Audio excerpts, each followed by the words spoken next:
welcome back to my channel. So please and please, I would like you guys to subscribe and hit the like button and drop a comment if you understand the video. So basically, we're going to be taking another question on okay, we are taking a question on finding the root of a function, right? So now this question is, I also saw it online and it seems to be like a question under a certain scholarship stuff, or a certain mass competition question. So I just thought it would be helpful for me to solve it for those of us, or for those of you guys who needed to find the solution. So today we're having a question that says find the root of the function. Now we are given the function which is log 3 raised to exponential x log 3 raised to power x minus 2 log 3 times, and this is a dot which is also symbolizes multiplication, right? Times x squared minus 1. For every x is an element of a real number. So we know that x, the root of the function, we know that is going to be the value of x, right? So an x is an element of an element of a real number, meaning that any number that comes under real numbers are expected to be the value of x, right? So now to find the root of a function, right, you know that to find the root of a function, that function must be equal to 0, right? So just like to find the root of an equation, the equation must be equal to 0. So technically we're going to express this function to be equal to 0. So we'll be having log 3 raised to power x, right, minus 2 log 3, right? Then we're all having it to be multiplying x squared minus 1 to be equal to what? 0, meaning that fx will be equal to what? 0, right? So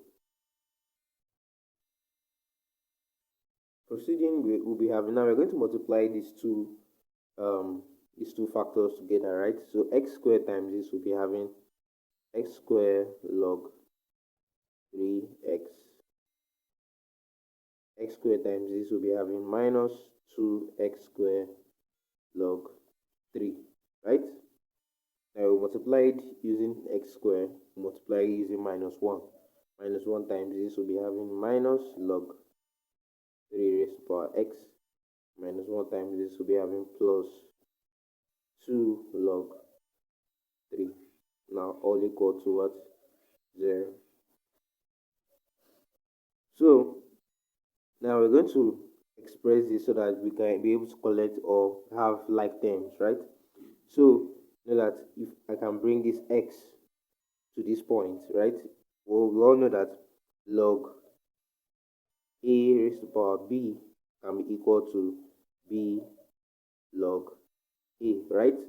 So that means log 3 raised to power x can be equal to what? X squared or multiplied by x log 3, right?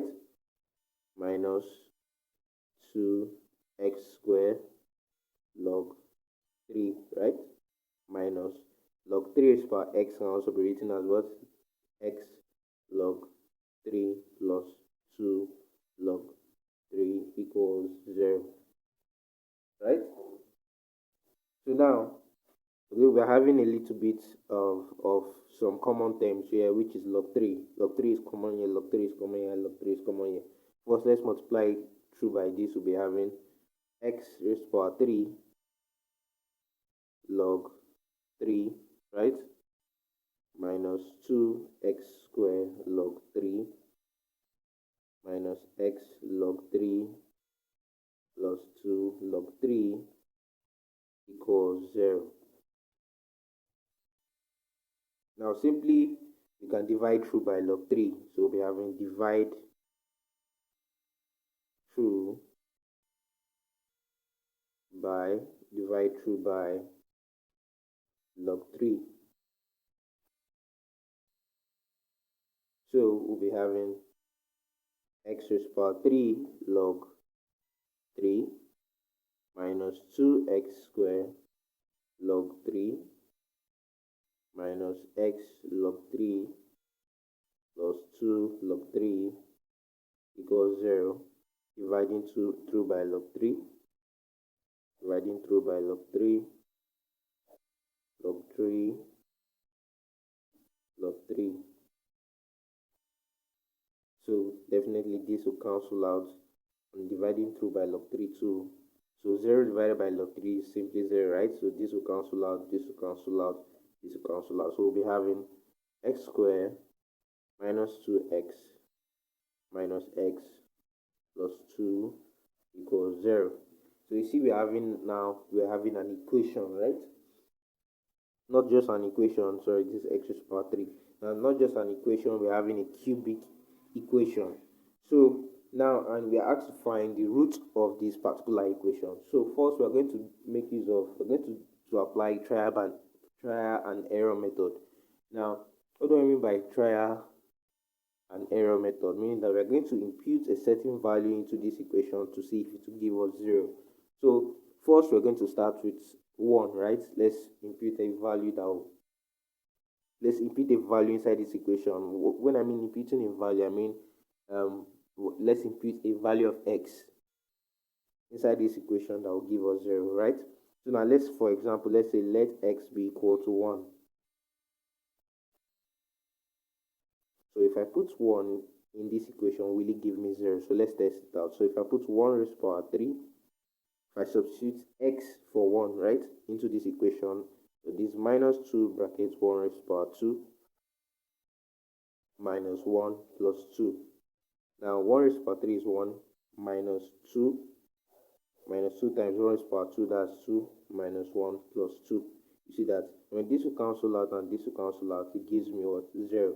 So now, like I said, we all know that a number when you substitute it in an equation and it gives you 0, that number is the root of that equation. What am I trying to say is that any equation that you substitute a number in and it is equivalent to 0, that number is the root of that equation. So definitely x equal to 1 is the root of this equation, right? So we have gotten one root of the equation.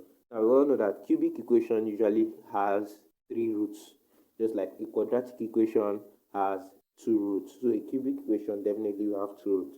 So we have gotten first root of this cubic equation right here. So now rewriting this, will be having x equals to 1 can also be written as x minus 1 equals 0. So if x equals to 1, if 1 is the root of the equation, x minus 1 is the factor of the equation. So for us to get the other roots of the equation, it becomes very easy. We just have to apply division of polynomials, right? So we know that this is a polynomial of degree 3. So what we need to do to get other roots or other factors of this equation, we just need to divide this equation by this. Just like 2 is a factor of 6, right? To get the other factor of 6, we just divide 2 divided by 6, which will give me 3. So 3 and 2 are both factors of 6. So to get the other factor of this equation, we just simply have to divide this equation divided by this. So going to be applying division of polynomial. So we'll be having x raised to power 3 minus 2x squared minus x plus 2 divided by x minus 1, right? So we're going to make use of the long division method. Dividing through x raised to power 3 minus 2x squared minus x plus 2. This is the divisor. So what we are trying to get is the other factor of this equation, right? So by dividing it by one of the factors. So x in x raised to power 3 gives me x raised to power 2. in that x raised to power 3 divided by x will give me x raised to power 2, right? And x raised to power 2 times x will definitely give me x raised to power 3. X raised to power 2 times 1 gives me minus x raised to power 2. I'm going to be subtracting. So subtracting this minus this gives me 0. Minus times minus is plus, right? Minus 2x plus this gives me minus x squared. So bring one of this down.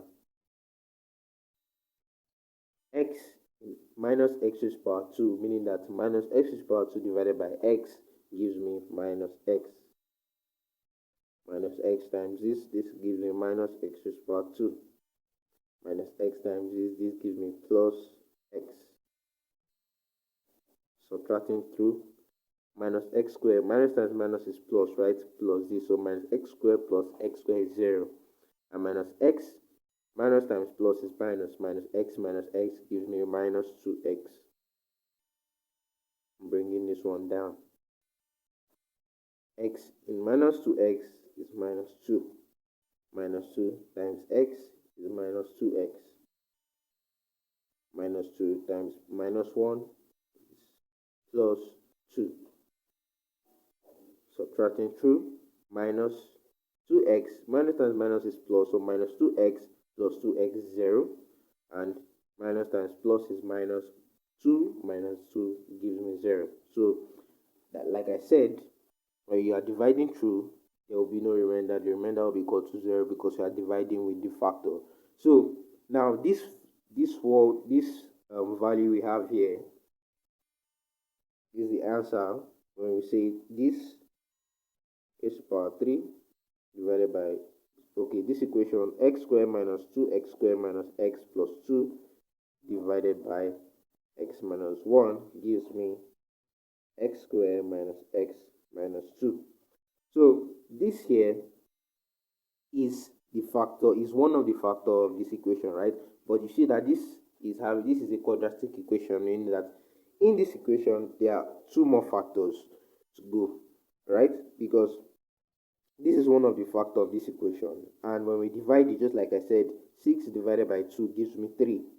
3 and 2 are both factors of 6. Just like this and this are both factors of this equation.